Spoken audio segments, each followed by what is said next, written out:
Okay. So I guess this this video is probably going to be like half game review and half therapy session because that's pretty much what I need right now. I'll try to save the really spoilery stuff for the end so that you can be warned. I will warn you when I start to get into that area. So first, let's get the non-spoilery stuff out of the way. I leveled the new job Dancer to 80. That was my first level 80. And if you recall on my streams before the expansion came out, I was committed to Dancer no matter no matter what, because I loved the aesthetic. I was a little worried about not enjoying it, about it maybe not being for me, but I had nothing to worry about because Dancer, I don't think that there's a job in the game that I enjoy more than Dancer, honestly. It's, first of all, it's a ranged DPS, which is a role that I'm very comfortable in, but it's got extremely high mobility. Like, you can do this dash around the arena, and now that I can use dash and it's got 2 charges on it, it's now spoiled me to a point where I don't really want to play jobs where I can't just easily dash where I need to go. Like, you can just always be wherever you need to be. You do have to sometimes think about being in melee range for certain AoE finishers where you have to be in melee. So, and I think that adds kind of an interesting level of gameplay to what you're doing. It's very fast paced. It's like there are times when you're going to be double weaving nuts, as we say around here. You know what you know what I'm talking about. Double weaving off global cooldown abilities. And it's just super fast paced. It's super mobile. And no, it is going to be probably the lowest damage dealer in the party in terms of numbers, but that is okay because your role is to buff other people. I prefer jobs that have a priority system instead of just like memorize the rotation.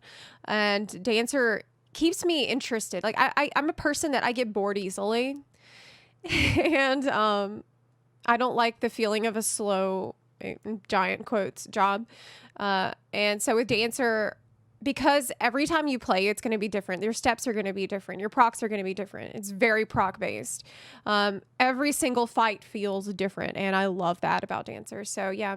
If you have any specific questions about Dancer and how it plays, in case I've missed something, because this is just like an overview of my initial thoughts now that I've just gotten to 80 and I've cleared both extreme trials, let me know in the comment section and I'll try to answer those questions. Next thing, the music.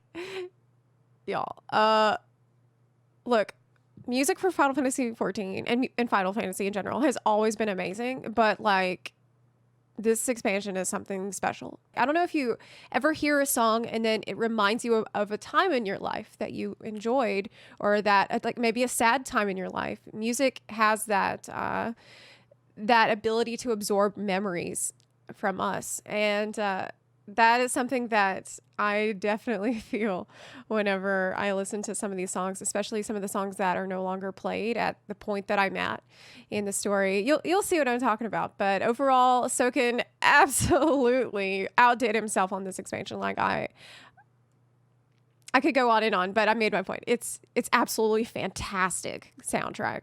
The end game, so far, just the extreme trials are out, and I have those on farm with my static already. You can watch me do that in the stream. That's pretty much what we're going to be doing this week on the stream. But I've enjoyed both of the new fights quite a lot. Titania is hard to learn from what I've seen in Party Finder, but easy to master, while Innocence is easy to clear and easy to learn, but difficult to master.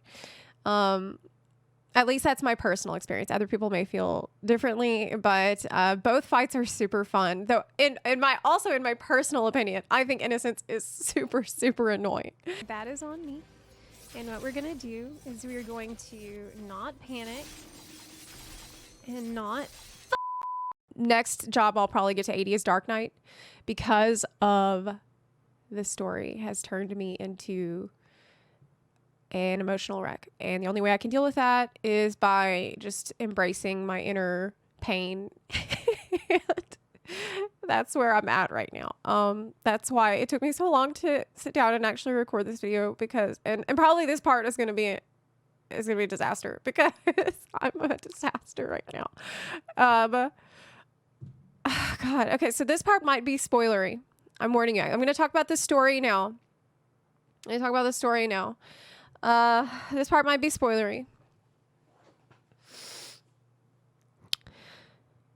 Oh, I don't even know where to start. Like, there were so many, like, memorable and compelling and heartfelt moments sprinkled throughout the entire main story quest journey.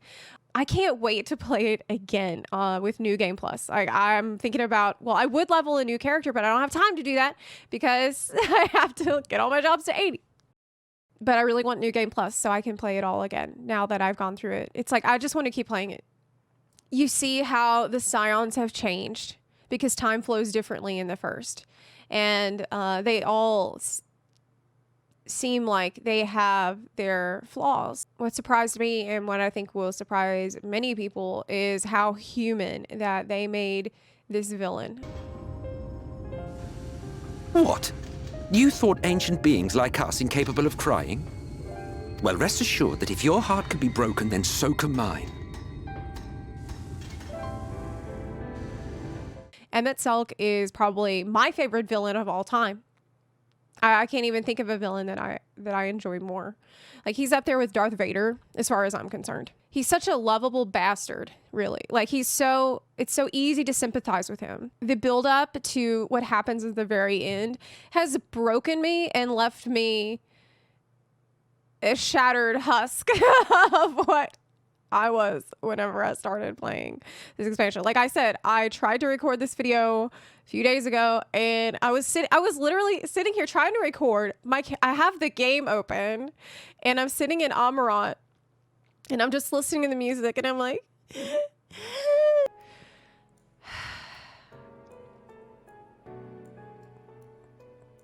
overwhelmed with feels. And I don't know how to put all those feels into words.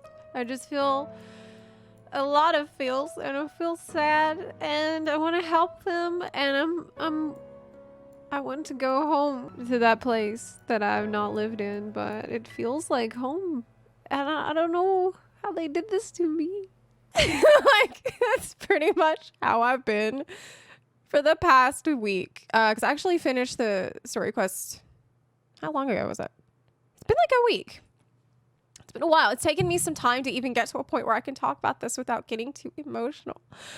But I honestly, like, this is going to sound so stupid, but I feel like I'm going through a grieving process. Sometimes I feel like these waves of grief and I'm like thinking to myself, girl, this isn't normal. Okay, this is a video game. This is a story. Why are you acting like this? Like, you finished it a week ago. I don't know. That's why I said this is a therapy session. Oh my God. Like, I can't stop thinking about what happened. I can't stop thinking about Emet-Selch. I can't stop thinking about the Ashians. I can't stop thinking about Amarant. And Amarant, why did this f me up so bad? It's such a beautiful place. It's one of the most beautiful places I've ever seen in a game. And it's got this like atomic era Art Deco style. And I need more of this. And then you find out from Hythlodaeus that apparently he recognizes the color of your soul and sees that you were someone that was apparently a close friend, like in their close circle of friends between him and Emet-Selch, and like the guy recognized you. So clearly you were someone that Emet-Selch cared about in your complete form. And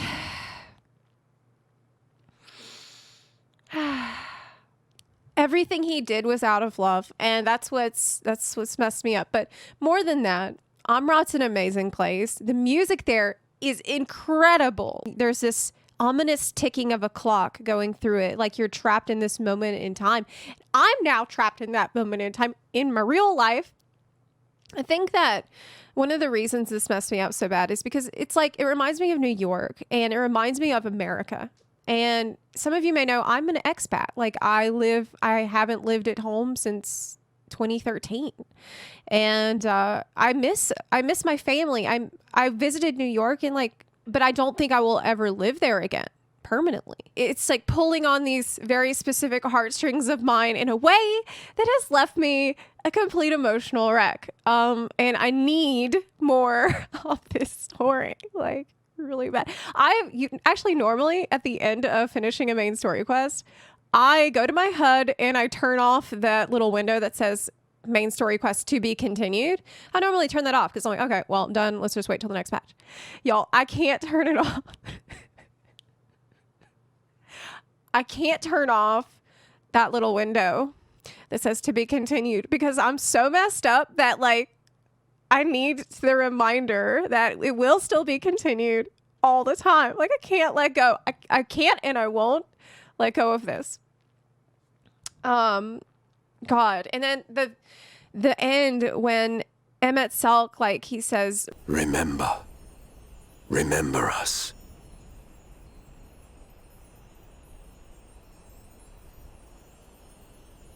Remember that we once lived.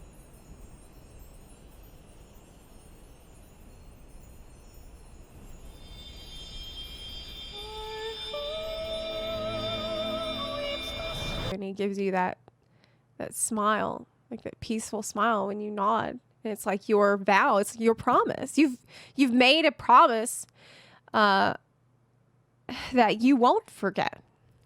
And so I've been sitting here racking my brain thinking, like, how can we save these people? Clearly, we have the time machine. But the problem with the time machine is that once you go back in time, you can't return to your time. So I don't know. I've been sitting here trying to think of what I can do to get, first of all, get myself some more Amarok content. Secondly, help. The music in that dungeon, that Amarok dungeon, Academia Igniter, I think that's how you say it. Amazing. Oh my God. It's like this retro, old-timey jazz, smooth jazz, the smoothest jazz ever. And the beginning of it, you can hear like the radio tuning. Oh my God, it's so good. It's so good. I love it. And so I can't wait to see where this story goes next and find out more about who we are, what is our identity. Clearly, we are connected to Amarok. Like our complete self is from there. And I've heard some people throw around the theory that we could be that 14th member of the council that was missing. I like that theory. Emmett was the darkness to our light. Like his darkness balanced out our life. In a way, he saved us.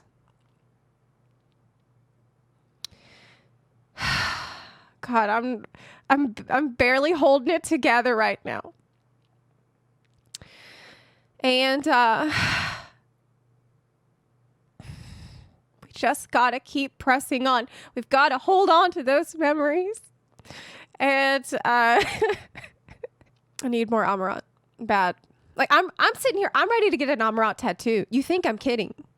I'm not. I'm seriously considering getting some kind of a tattoo to remember this expansion. And I'm so grateful that I got to have this experience. What an amazing journey it has been, and that I'm sure it will continue to be. But I do have one little gripe. Here's my gripe. Look, you guys know I've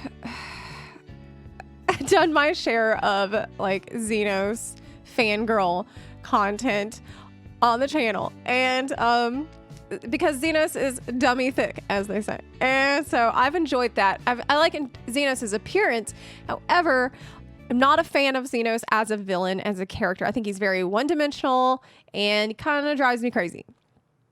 And so after the incredible journey that was the Shadowbringers main story quest, when we see Zenos there at the end, and he's just like repeating the same old lines, my friend, my enemy. And they just like only concerned about finding you. And then what, Zenos? What are you going to do when you find me? You know, it's just like, we're going to do just fight. It just seemed so lackluster compared to everything else. And so I don't know what they're going to do with that character, but I trust them. I know that they'll do something interesting with him. Zenos is the weakest link in this expansion. And so I don't know. I don't know what they're going to do. But then again, I'm always like, man, Zenos is such a dumb character because he's always like my friend, my enemy. Like, does he have any other interest? And then when we lost Emmett Selk, I'm sitting here like, my friend, my enemy. Like, I'm this.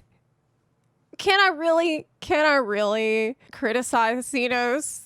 Anyway, I started playing Dark Knight to help myself deal with everything. And this actually, I feel like the level 70 Dark Knight armor looks kind of Ascian, and I've gone full Ascian at this point. Like